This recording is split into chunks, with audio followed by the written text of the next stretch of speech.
This is gonna blow your mind. What if I told you Disney's Aladdin hides a chilling secret? Forget the charming street thief and Agrabah you think you know. The real Aladdin's tale is no fairy tale, it's a warning. This story isn't set in Arabia at all. It begins in a mythical China, conjured by Middle Eastern imagination, a land of shadows and secrets. Our original Aladdin? Not a hero, but a lazy, troubled boy, a burden to his desperate mother.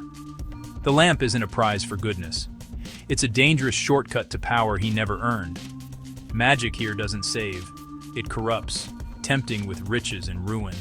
This isn't a love story, it's a tale of greed, danger, and the price of sudden fortune. Strip away Disney's gloss and you find a world where magic brings chaos, not happy endings.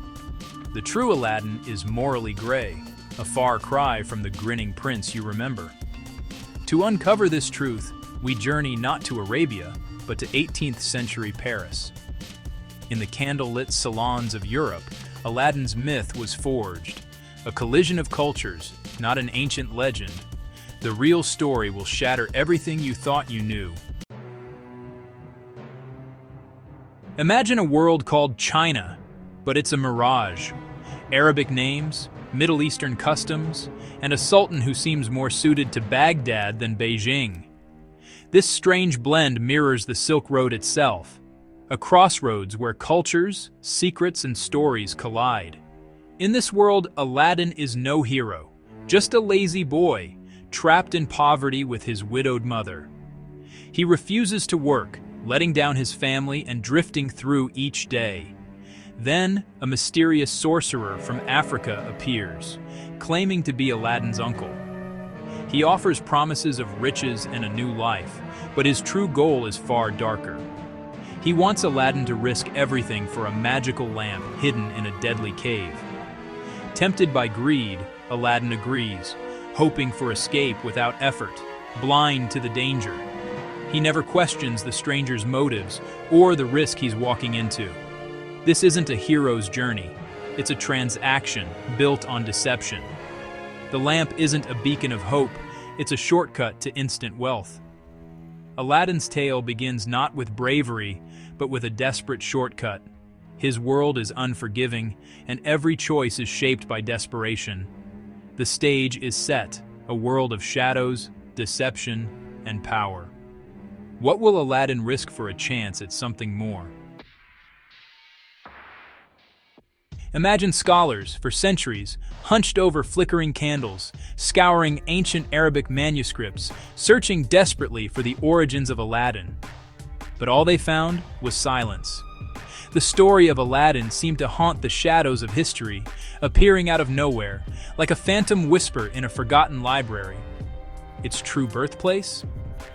Paris, 1709.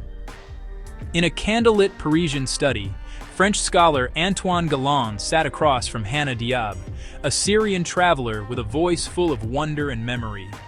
Diab spun tales from his homeland, stories of magic, danger, and hope. Among them, Aladdin, a poor boy, a cunning sorcerer, a mysterious lamp, and a genie who could change everything. That night, for the first time, Aladdin's name was written down, etched into history by Galland's pen. There is no ancient Arabic manuscript, no dusty scroll. Aladdin was a living tale, carried on the breath of a Syrian storyteller and captured forever in a French room. Its roots twist through a mythical China, echo with a Syrian voice, and are inked by a French hand, a tapestry woven from many worlds. Aladdin's tale is not a pure Arabian legend, but a shimmering mosaic, born from the crossroads of cultures, carried along the Silk Road, and transformed by every storyteller it touched. Its origins are as intricate and dazzling as the world it describes, a story shaped by longing, imagination, and the meeting of distant lands.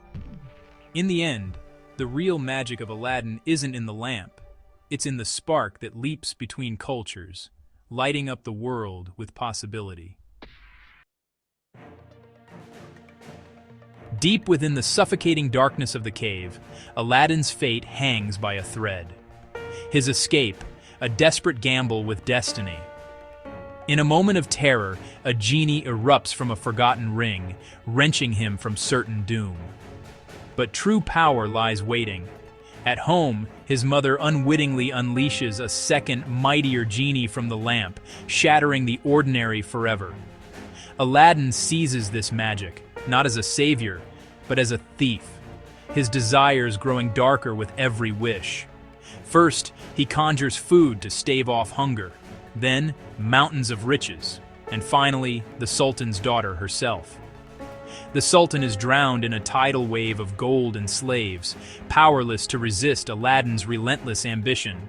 With every coin, every bribe, Aladdin claws his way into royalty, his rise fueled by greed, not honor.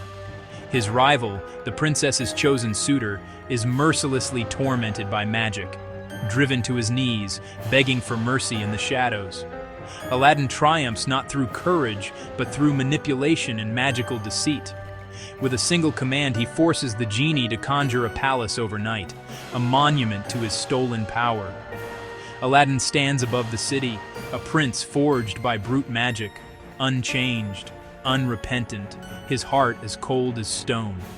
His ascent is no tale of heroism, only a shadowy climb fueled by greed and force. He takes what he wants, crushing obstacles with ruthless magic. The original Aladdin is no hero. He is a master of shadows, a conjurer of lies. His every triumph is woven from deception, his world a tapestry of magical falsehoods. The palace, the riches, the love, all illusions shimmering on the edge of darkness. And in the shadows, the true cost of his power waits, silent and hungry. Aladdin's story doesn't end with a fairy tale wedding. Instead, it plunges deeper into shadows. The sorcerer returns, deceives the princess, and steals the lamp, ripping Aladdin's palace and wife away to a distant land. Facing execution, Aladdin is saved by the lesser genie and hunts down his enemy. The princess poisons the villain, but darkness breeds darkness. Another, even more sinister foe emerges, only to fall to cunning. Aladdin's throne is won not by virtue, but by deception and bloodshed. His kingdom stands on a foundation of lies and violence, a legacy far from the magic and wonder we're told. The original tale is not a celebration, but a warning. Unearned power corrupts, and every wish comes with a price. Aladdin never becomes a true hero. He simply gains more power, never wisdom. Disney's version is a comforting illusion. The real story is a mirror, reflecting the dangers of unchecked ambition. As you remember Aladdin, ask yourself, what stories do we choose to believe, and what truths do we leave in the shadows? Next time, we'll reveal the hidden history of another legend, the real Pocahontas.